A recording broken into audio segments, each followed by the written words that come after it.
si vous l'avez raté cette semaine. Le Métro Express est impliqué pour la première fois dans un accident fatal.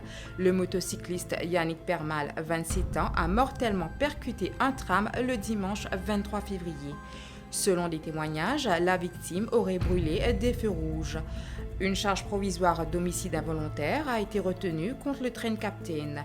Cet accident a donné lieu à une PNQ animée entre le leader de l'opposition et le ministre du Transport. L'opposition réclame l'installation de barrières de sécurité sur le trajet du métro. Coronavirus, Maurice est prête à faire face au Covid-19. C'est ce qu'a assuré le ministère de la Santé durant la semaine. En effet, les dispositions de sécurité et de prévention ont été renforcées dans l'île. Aucun cas de coronavirus n'a été diagnostiqué à Maurice. Dans le monde, plus de 81 000 personnes ont été infectées par le virus. On déplore plus de 2700 décès. L'Arabie saoudite a temporairement suspendu l'entrée des pèlerins sur son territoire. Bijay Ramdeni a démissionné comme directeur général de l'AMBC.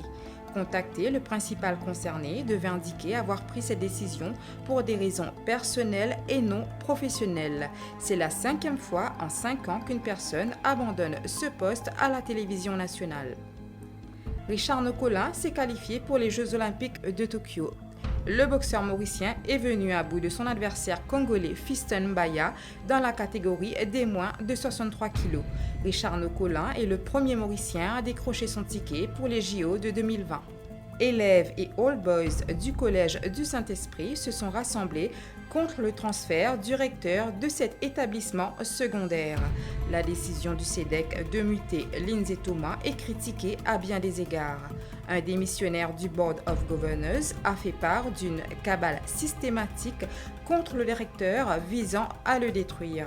Lindsay Thomas, surnommé le dernier des Mohicans, compte 40 années de service en ce collège.